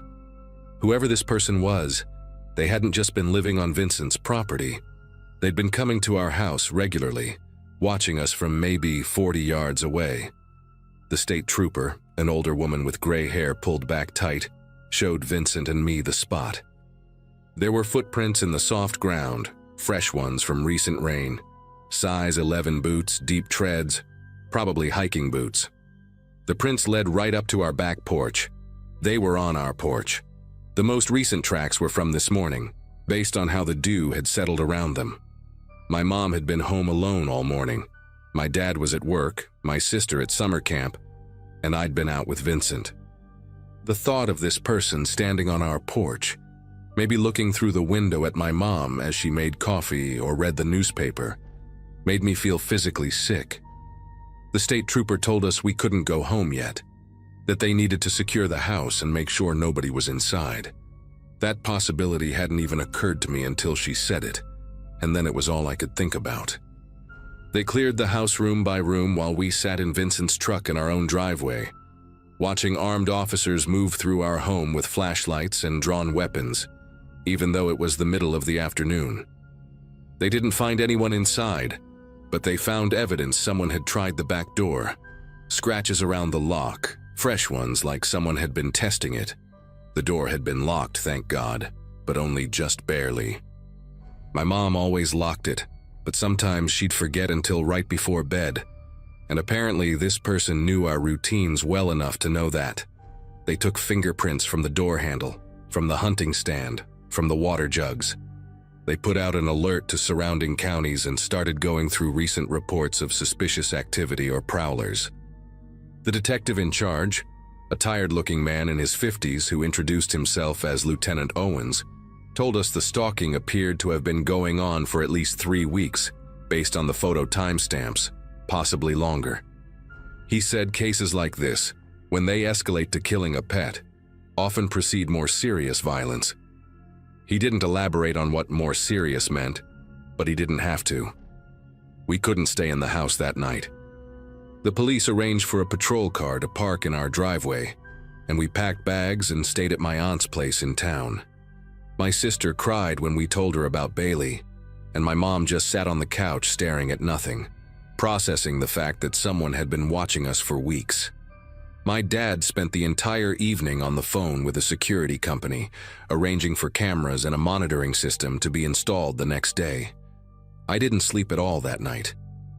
Every time I closed my eyes, I saw those photos on the wall, that meticulous documentation of our lives, and wondered what this person had been planning to do next. They caught him 4 days later. A hiker called in a suspicious man matching the description near a trailhead about 15 miles away, and when police responded, he ran. They found him hiding in a drainage culvert with a backpack containing more photos, not just of my family, but of 2 other families in the area. One was a couple who lived alone on a farm about 6 miles from us. The other was a single mother with 2 kids. He'd been watching all of us, rotating between properties, building these profiles like he was shopping. His name was Eugene Pritchard, 43 years old, with a history of stalking charges in 2 other states. He'd been living rough in the state forest for almost 2 months, moving between campsites, and had fixated on our family because, according to what the detective told us later, We seemed happy and unaware. That phrase stuck with me, happy and unaware. Like our normal life was what attracted him, made us targets. The fingerprints matched, the boot prints matched, and when they searched his campsite, they found a hunting knife with animal blood on it. Bailey's blood, the lab confirmed. He'd also been documenting entry points to our house in that notebook, which windows had locks that looked weak, what times the house was empty. The prosecutor told my parents he'd likely been in the planning stages of a home invasion. Pritchard pleaded guilty to stalking, animal cruelty, criminal trespass, and attempted burglary. He got 11 years, which seemed both like a lot and not nearly enough. We sold that house 6 months later. My parents couldn't stand living there anymore. Couldn't stop imagining him in those trees watching us every time they looked at the backyard. We moved to a subdivision in town where the houses are close together, and there aren't any woods nearby. My sister needed therapy for a year afterward, nightmares about someone watching her through her window. I still think about it sometimes, especially when I'm in unfamiliar places.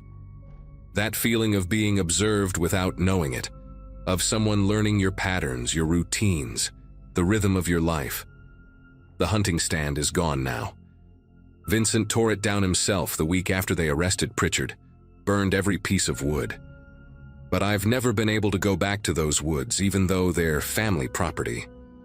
Some places get ruined by what happens in them, and that 40 acres will always be where I learned that privacy is an illusion, and that monsters don't need to be supernatural to be real. They just need patience, a camera, and the knowledge that most people never look twice at the tree line behind their house.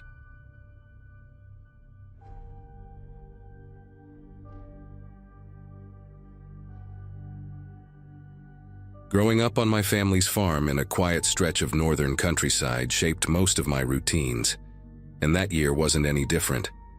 While my dad was stuck in town recovering from a back injury, I took over the harvest work alone, juggling long days between the fields, the grain shed, and the old workshop behind the house. My name's Lacey, and at the time I was trying to keep everything running on a tight schedule, waking up before sunrise and ending the days covered in dust and sweat. The farm sat a few miles from the nearest cluster of houses, surrounded by cornfields that seemed endless when the wind got going. Most days were uneventful, predictable even, which made what happened stand out even more in my memory. The first strange thing started with the fuel. I kept noticing the levels dipping lower than they should have, even on days when I barely touched the tractor or the generator. I chalked it up to miscalculations at first. Maybe I'd left a gauge half stuck, or maybe I'd filled something halfway and forgotten. But after the third or fourth time, I couldn't shake the sense that it wasn't just me being careless.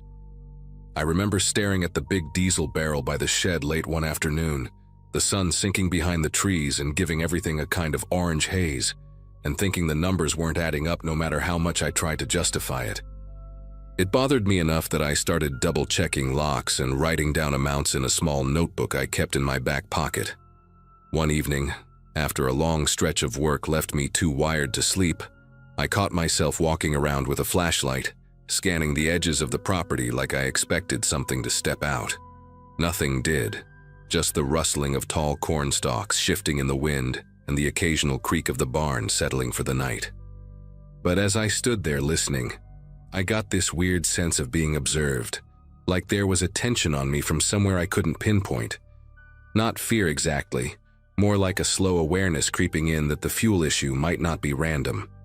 I hated how my mind kept circling back to that thought even when I tried to push it away. The next morning I decided to put up a small hidden camera. It wasn't anything high-tech, just a compact motion-activated one I'd used once to keep raccoons out of the feed bins. But I tucked it into a gap between boards on the side of the shed, where it had a clear view of the fuel area. I didn't tell anyone about it, not even my dad on the phone, because I didn't want him worrying or driving out before he was healed. For 2 days, the camera caught nothing but shadows and moths drifting past the lens.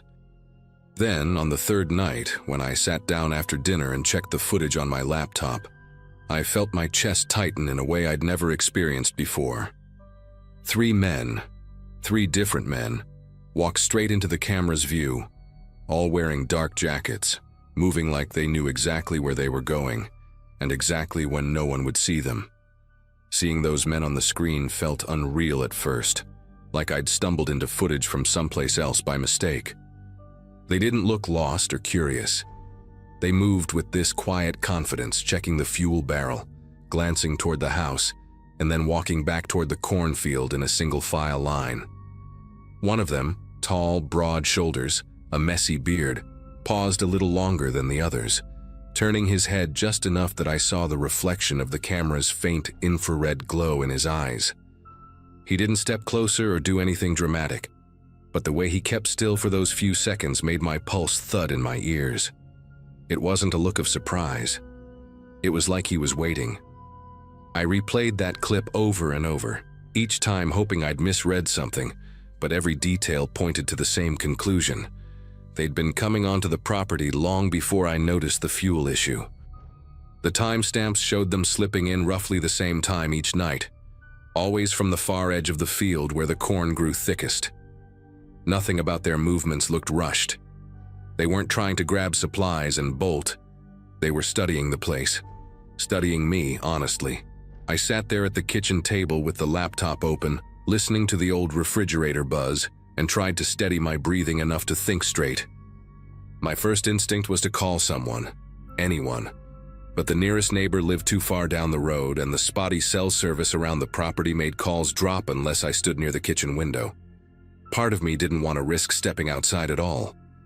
I knew I couldn't stay there alone, not after seeing their faces so clearly, so I grabbed my keys and decided I'd drive into town to the small sheriff's outpost near the feed store. The sky outside had already gone dark, and the wind carried that sharp, dry smell that comes just before a storm. I remember walking toward the truck, feeling small under the wide-open night, telling myself over and over that once I reached the main road, I'd be fine. But the moment I pressed the brake pedal, it sank straight to the floor with no resistance. I tried again, slower this time, and the result didn't change. A cold rush of realization crawled through me as I popped the hood and saw the line dangling like a snapped vein. Someone had cut it cleanly, leaving no question about their intentions. Before I could even process what that meant, I caught a cluster of lights flicker between the rows of corn, small beams weaving toward me, growing brighter with every second. 3 of them. They moved with the same slow certainty I'd seen on the camera footage, like they weren't in any hurry because they already knew exactly where I was. Instinct kicked in harder than logic at that point, and I sprinted back toward the house without even checking if they'd seen me. The ground felt uneven under my boots, every step slamming into the dirt louder than I wanted, but the only thing in my mind was getting behind a locked door. Once inside, I bolted the front entrance, dragged a chair against it, and snapped off every light I could reach. The house sank into this heavy kind of darkness where every noise suddenly had weight.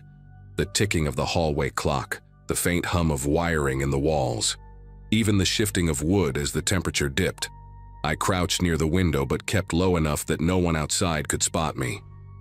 From that angle, I could see beams of light drifting along the edge of the field, like they were feeling their way closer. I grabbed the old cordless phone I kept for emergencies, hoping the landline would carry a signal even if my cell couldn't. When the dial tone actually came through, relief punched through me so fast I had to steady myself against the counter. I called the sheriff's outpost, stumbling through the details. Fuel theft, trespassers, brake line cut, lights approaching the house. The dispatcher didn't waste time with questions. She told me to stay inside, stay quiet, and that a unit was already on its way from town. I wanted to believe that help was close, but the minutes stretched out painfully long. Every so often, the men's flashlights swung across the yard, pausing near the truck, then sweeping toward the barn, then drifting back to the field like they were circling, narrowing down where I must have gone. At some point, the lights disappeared entirely, which somehow made things even worse. I sat there in the dim glow of the kitchen nightlight, listening so hard that my ears almost buzzed. A strange stillness settled over the property, thick enough that even the crickets had quieted down. I kept picturing those men standing motionless between the corn rows, waiting for the perfect moment to approach the house again. When headlights finally broke through the trees at the end of the long driveway, I didn't move at first. I thought it was another trick, another way to draw me out. But the flash of blue and white that followed made my shoulders finally loosen. 2 deputies stepped out, announced themselves, and swept the property with spotlights while I stayed inside as instructed. What sticks with me even now is how little they found. No footprints in the dirt near the house, no cut path in the corn where I'd seen the flashlights weaving. The only evidence left behind was the severed brake line and a few partial impressions near the fuel barrel that didn't match any boots I owned. The deputies told me they'd patrol the area for the next few nights, suggested I stay with a relative in town until things calmed down, and promised to check the fields again in daylight. I followed their advice and didn't return until nearly a week later. Nothing else ever happened after that. No more missing fuel, no strange lights, no signs of those men anywhere. Sometimes I wonder if they realized I'd seen them and backed off, or if something interrupted whatever they'd been planning. I still don't have answers, but every harvest season since then, I make sure to keep the doors locked, the cameras running, and a working truck parked by the road just in case.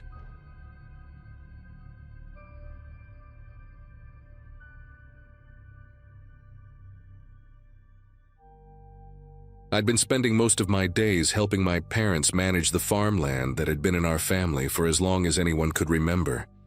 A place where routines were predictable enough for the seasons themselves to feel like neighbors. That afternoon started quietly, the kind of quiet where you can hear the grain bins creak when the wind shifts.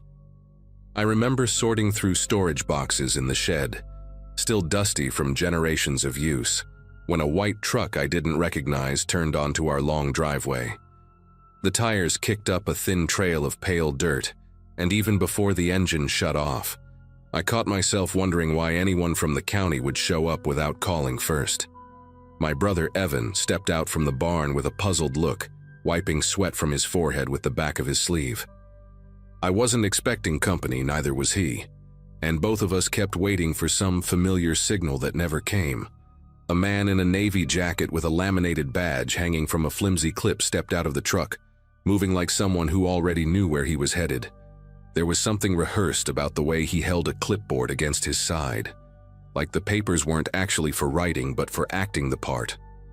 He said he was a county well inspector, speaking in this oddly clipped rhythm that made his words land too fast, as if he were racing through memorized lines. He didn't introduce himself by name, didn't shake hands, just pointed toward the back acreage and said he needed to check the water access points. Evan offered to walk with him, but the man refused instantly, too instantly, insisting he worked more efficiently alone. It wasn't anger, just a sharpness that made both of us step back out of instinct. He walked our property like someone moving through a mental checklist, pausing at strange spots that didn't have anything to do with wells or water lines. At one point, I saw him standing perfectly still beside the old sycamore behind the house, head tilted slightly, like he was studying the upstairs windows instead of anything on the ground. Every time I thought about approaching him, he drifted off again, disappearing behind sheds or toward the tree line. The whole time, his truck door remained open, the keys still dangling in the ignition as though he knew no one would dare touch it. My parents stayed inside, watching from the kitchen window, uncertain if they should step out or leave us to handle it. The longer he wandered, the more I felt this creeping sense that he wasn't inspecting anything. He was observing. When he finally came back around the house, his boots had a thin, powdery smear on the toes, like he'd walked through chalk dust or crushed stone from somewhere too far off our usual paths. He told us everything was up to standard, and that he'd file the paperwork later in the week. Then he left without waiting for a response, pulling out of the driveway slowly, almost lingering as if he expected us to follow. As soon as the truck disappeared down the road, Evan muttered that something didn't add up. My parents stepped outside, confusion written all over their faces, and we all agreed to walk the property ourselves. None of us could shake the faint tension he'd left behind, like a room where someone had just been whispering. When we rounded the back corner of the house, the first thing we noticed was the strange white smear on our siding, something none of us remembered being there before. Evan was the first to spot the marks on the trees. They weren't random scuffs from equipment or scratches from deer. These were deliberate strokes, short vertical lines made with something pale enough to stand out even in the shade. 3 marks faced the upstairs windows where our bedrooms were, all aligned toward the house like silent arrows. Each line had a slightly different pressure, as if someone tested how much chalk they could use before it crumbled. My mom kept asking if any of us had done it, maybe for some project or survey work, but she sounded like she was trying to convince herself more than us. My dad crouched near one of the trees and rubbed the residue between his fingers. He didn't say a word, but the look he gave me said enough. This didn't belong to anything we'd ever done on the property. We decided to check the rest of the yard, following a half-circle pattern the inspector must have taken, judging by his footprints and the way the dirt had been disturbed. Evan went into the shed to grab the small ladder we used to fix gutters, but he stopped halfway through the doorway. He called us over, pointing to the corner shelf where a stack of old metal pails had been knocked over. None of us had touched them in weeks. The air inside was still, heavy with the smell of old hay and machine oil, but there was this faint trace of something else, like the metallic scent left after someone handled tools with damp hands. We found a small scrap of paper near the back wall, a corner torn from a form or pamphlet. No writing, just a faint indentation, as though something had been pressed hard against it. Inside the house, things felt even worse. My mom noticed the front curtains had been moved slightly, as if someone had pinched the fabric to peek inside. The living room rug had a shallow arc pressed into it, not from our boots, but from someone standing very still in one spot. We checked the hallway next, and that's when Evan pointed out the framed school photos on the wall. They were crooked, but not randomly. Each one was angled just enough that the glare from the overhead light hit the glass in a way that made the hallway viewable from outside through the front window, as if someone wanted to see deeper inside without stepping too close. My dad dropped his voice and said we should call the county office before we touched anything else, just to make sure someone actually sent that man. When my dad got through to the county office, his expression tightened with each passing second. He didn't repeat the whole explanation out loud, just asked simple questions. Was anyone scheduled to inspect rural wells today? Did they have trucks assigned to our region? Did they employ anyone fitting the description we gave? Then came the part that made my mom sit down at the kitchen table without even pulling out a chair. The county had no idea what he was talking about. There were no active inspections, no employees sent to our area, and no record of a white truck making rounds on farmland. The woman on the phone sounded genuinely confused, even concerned, and asked if my dad wanted her to file an unofficial safety note with the sheriff's office. My dad said yes, but the moment he hung up, none of us felt any safer. Something had happened here that we hadn't fully pieced together yet. Later that evening, Evan remembered something that made all of us gather in the mudroom. He'd noticed the inspector lingering near the side entrance earlier, the one we rarely used unless we were hauling feed. When we opened the door, the outside mat had been shifted just enough to expose the edge of the concrete beneath it. There, pressed into the slab, were faint outlines, shoe prints that weren't ours. They had a narrow shape, with a small chip missing near the right heel. Whoever wore those boots had stood there for long enough to grind the dust into the cracks. Just a few feet away, stuck between the siding panels, we found a tiny metal clip, the kind used to fasten ID badges. It wasn't from any county-issued gear we'd ever seen. My mom held it delicately, like it might burn her fingers, and none of us said a word. We all felt the same unspoken truth forming. As it got darker, my dad suggested we check the trail camera set up along the north field near the creek line. We usually used it to track coyotes, but it had a wide enough range that someone passing through might have triggered it. Evan and I walked out there with flashlights, the beams slicing through the rows of corn that rustled like fabric in the breeze. When we finally pulled the SD card and took it inside to view on my laptop, the first few images were normal. Foxes, a neighbor's stray dog, shadows shifting as clouds moved overhead. Then we reached a photo stamped earlier that afternoon. It showed the inspector, but not how we expected. He wasn't examining anything. He was facing the camera directly, standing perfectly still, eyes fixed on the lens like he knew exactly where it was and wanted to be seen. His jacket was open slightly, revealing a small black device clipped inside, almost like a recorder. My mom called one of the neighboring families we were close to, just to warn them. As she explained what happened, her voice tightened when the other woman interrupted her.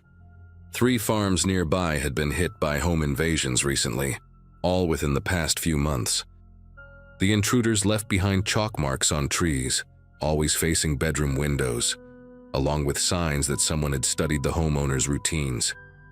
Those families mentioned seeing an unfamiliar truck in the days leading up to their break-ins, sometimes parked on the road, sometimes pulling in briefly under some excuse before driving off again. Hearing those words made every piece click into place in a way that turned the air heavy around us. The inspector hadn't been gathering information for a report. He'd been preparing something else entirely. None of us slept in our rooms that night. My dad stayed awake with the shotgun he usually kept stored away, while Evan and I rotated between windows, watching for headlights or movement around the tree line. But nothing happened. Days passed, and still nothing. The marks eventually washed away in the rain, but the feeling that someone had mapped our home stayed with us. Weeks later, the sheriff's office called to say they'd found a truck, matching the description abandoned outside another rural property. Not ours, but no suspect was inside. They advised us to install cameras, keep gates locked, and report anything unusual. We followed every suggestion. Whatever was supposed to happen at our place never did, but none of us believed the man simply changed his mind. Something interrupted his plan, something we'll probably never know. And even now, whenever I see a white truck slowing near the road, a part of me still waits for a stranger in a navy jacket to step out and pretend he's there to help.